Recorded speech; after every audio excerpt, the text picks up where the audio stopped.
గురుగారు, వ్యాపారంలో అభివృద్ధి కావాలన్నా, పెట్టిన వ్యాపారం సక్రమంగా జరగాలి, ఏంటి ప్రాఫిట్స్ రావాలి అనేసనంటే ఏదైనా రెమెడీ ఉందా? ఇది అత్యద్భుతమైనటువంటి ప్రశ్న. ప్రతి వ్యక్తికి కావలసినటువంటి ప్రశ్న. బిజినెస్ అంటే ఇక లాభం లేనిదే మనకెందుకు ఈ బిజినెస్ అని వెంటనే వదిలేస్తారు. దీనికి కావలసినటువంటిది పర్సిస్టెంట్గా ఉండడము, ఒకదాన్ని అంటిపెట్టుకుని ఉండడము, దాని మీద కాన్సంట్రేషన్ పెట్టడము, ఇవన్నీ కూడా ఉంటేనే వ్యాపారంలో సక్సెస్ అవుతాడు. అంటే దీనికి కాన్సంట్రేషన్ లేకుండా చేసేది ఏమిటి? రాహు ఊహాలోకాలకు విహరింపజేస్తాడు. ఇప్పుడు ఫర్ ఎగ్జాంపుల్ నన్ను అందరూ జాతకం కోసం ఫోన్ చేసినప్పుడు, గురుగారు ఏ వ్యాపారం చేస్తే బాగుంటుందండి, నా చక్రం చూసి చెప్పండి అంటారు. నేను ఒక టీ స్టాల్ పెట్టుకొని ఆయన అన్నాను అనుకో, వాడు ఎలా చూస్తాడు తెలుసా నన్ను? విచిత్రం ఏంటి, ఒక పెద్ద వాడి జేబులో డబ్బులు ఉండవు, వాడు సాఫ్ట్వేర్ కంపెనీ పెట్టాలా ఇలాంటివి ఆశించి వస్తాడు. నేను టీ స్టాల్ పెట్టుకొని ప్రాక్టికల్గా చెప్తే వాడు వెండు అది. కానీ ఈ కరోనా టైంలో 2020లో మొత్తం సాఫ్ట్వేర్ ఇంజనీర్స్ అంతా కూడా ఆ కరోనా టైంలో ఇంట్లో కూర్చొని వర్క్ ఫ్రమ్ హోమ్ వచ్చిన మొదట్లో వీళ్ళు అది చేసుకుంటూ బయటికి వెళ్ళి టీ స్టాల్స్ నడిపినటువంటి వాళ్ళు సిగ్గుపడకుండా నడిపిన సాఫ్ట్వేర్ ఇంజనీర్లు కొన్ని వందల మంది ఉన్నారు. రోజుకి ఈజీగా 3-4 వేలు వచ్చేస్తుంది అనమాట, అందులో డౌటే లేదు. అలా మనము ఇది చెప్పినప్పుడు వీడికి అర్థం కాదు. యువతల వాడు ఏమనుకుంటాడు, ఊహాల్లో విహరిస్తూ ఉంటాడు. నేను కంపెనీ పెట్టాలా, సాఫ్ట్వేర్ కంపెనీ పెట్టిన వాళ్ళకే ప్రాజెక్ట్స్ లేవు ఆ టైంలో. సో ఇలా దీని అంతటికీ కూడా కారణం ఏంటి? We have to suppress Rahu. దీన్ని సప్రెస్ చేసే మనగాడు ఎవరు అంటే జూపిటర్, గురువు. కాబట్టి గురువు అంటే టీచర్ చెప్తాడు, అరే నువ్వు ఇలా కాదురా, జ్ఞాని నామపి చేతాంసి దేవి భగవతి హిసా బలాతాకృష్య మోహాయ మహామాయా ప్రయచ్చతి. మొహంలో పడకనైనా మాయలో పడకు, మాయలో పెట్టేస్తుంది గ్రహము. దాన్ని విచ్ఛిన్నం చేసేటటువంటి శక్తి ఒక్క ప్రత్యంగిర అమ్మవారికి ఉంది. కాబట్టి వీళ్ళు ఏం చేయాలండి అంటే వెరీ సింపుల్ రెమెడీ. ఒక గ్లాస్ తీసుకోవాలా, 4 ఎండుమిరపకాయలు తీసుకోవాలా. చూసావా, ఇదివరకు ప్రతి షాప్కి మనం ఎక్కడికి వెళ్ళినా సరే ఒక నీళ్లు వేసి అందులో పసుపు వేసి ఒక నిమ్మకాయ పెట్టి దానికి పచ్చిమిరపకాయలు గుచ్చి ఉంచుతారు కొన్ని షాపుల్లో. లేదా బయట ఇంటి బయట గడప పైన ఒక నిమ్మకాయకి 4 ఎండుమిరపకాయలు కానీ పచ్చిమిరపకాయలు గుచ్చి ఉంచుతారు. దిస్ ఇస్ ద రీజన్ అనమాట. అంటే కేవలము నరదృష్టి నరగోళ కాకుండా ఇది ఒక కెటలిస్ట్ లాగా పనిచేస్తుంది. ఆ కెటలిస్ట్ ఏం చేస్తుందంటే it speedens the reaction, it without altering the original reaction.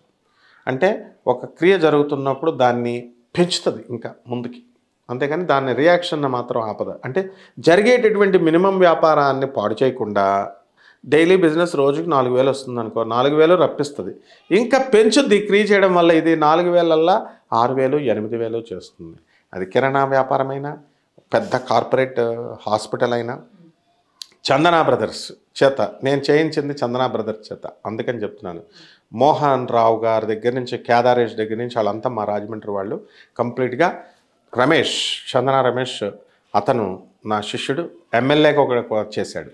నువ్వు ఎమ్మెల్యే అవుతావు, ఈ రెమెడీ చేయి అన్నాను, అయ్యాడు. బిజినెస్లో మేము స్టిక్కర్స్ కూడా సరదాగా మేము స్టూడెంట్స్ అప్పుడు వెళ్ళి కూర్చునేవాళ్ళం. మా గురువు గారు వాళ్ళు చెప్పిన రెమెడీస్ ఇవన్నీ, పురాణపండి రాధాకృష్ణమూర్తి గారు మరి అంటే గొప్పవాళ్ళు. కాబట్టి ఇక్కడ ఏమిట్రా చేయాల్సిందే అంటే మనం ఏం చేయాలి, వెరీ సింపుల్. ఒక గ్లాస్ తీసుకోవాలా, డిస్పోజల్ గ్లాస్, అందులో కొంచెం వాటర్ తీసుకోవాలా, కొంచెం పసుపు కుంకుమ అక్షతలు వేసుకోవాలా. ఒక పుష్పాన్ని, ఎరుపు రంగు పుష్పం మాత్రమే పనికొస్తుంది. మందార పుష్పం అవ్వచ్చు, ఇక ఎరుపు రంగు మోదుగ చెట్టు అని ఉంటుంది, మోదుగ పువ్వు అయితే ఇంకా సూపర్ అనమాట. ఎనీథింగ్ టేక్ చెట్టు లాగా పువ్వు, ఎరుపు రంగు గులాబీ రంగు ఉన్నదాన్ని తీసుకోవాలి.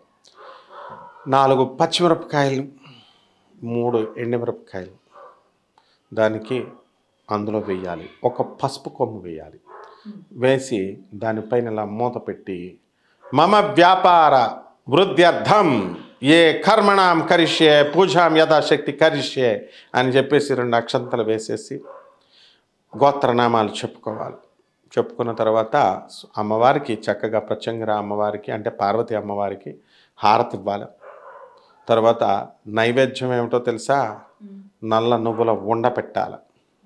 అంటే బెల్లము, తర్వాత నల్ల నువ్వులు కానీ తెల్ల నువ్వులు కానీ వేసి అక్కడ పెట్టేసి అమ్మవారికి చేస్తే ఈ వ్యాపారంలో కాంపిటీటర్స్ని రైవల్స్ని తొక్కేస్తాం అన్నమాట మనం. And we will become the number 1. ఆయన చేసి చూపించాడు. ఒకానొక సమయంలో బొమ్మన బ్రదర్స్ టాప్ మేము చిన్నప్పుడు మా చందన వాళ్ళు ఒక మామూలు టైలర్ దగ్గర టైలర్గా చేసేవారు. వీళ్ళు చందన బ్రదర్స్ వాళ్ళ యశు అని వాళ్ళంతా ఫ్యామిలీ అంతా కూడా. అలాంటిది వాళ్ళు వచ్చి చందన బ్రదర్స్ పెట్టారు. అట్లాగా బొమ్మనాన్ని తొక్కుకుంటూ వెళ్ళిపోయి వాళ్ళ బిజినెస్ని రైవల్గా ఉంటూ చందన అయ్యారు. తర్వాత కాలక్రమేణా మారుతూ ఉంటాయి బిజినెస్ స్ట్రాటజీస్ ఇవన్నీ కూడా.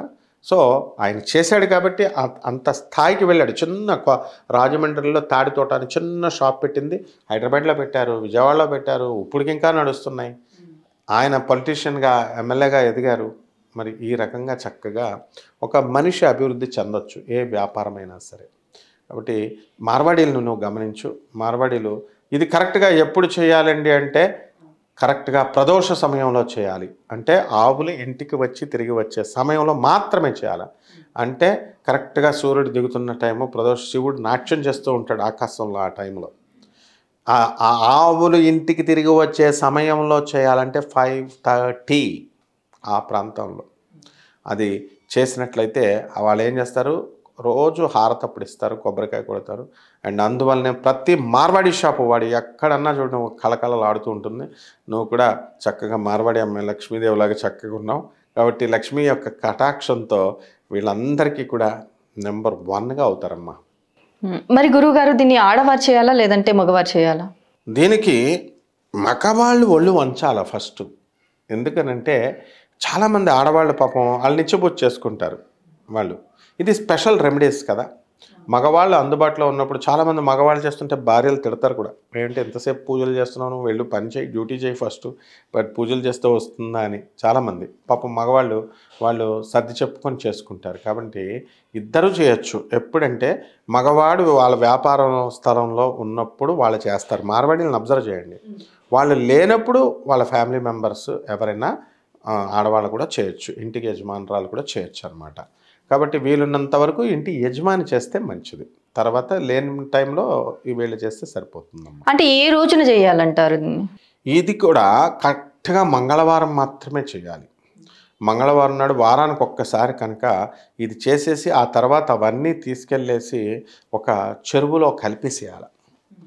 కలిపేస్తే ఎవరైనా తొక్కని చోట కానీ లేకపోతే చెరువులో కానీ వేసేసి వచ్చేస్తే సరిపోతుందమ్మా. అలాగే గురుగారు, అసలు వ్యాపారంలో అభివృద్ధి కావాలంటే లాభాలు రావాలంటే ఏం చేయాలనేసి చాలా చక్కగా వివరించారు గురుగారు. ధన్యవాదాలు.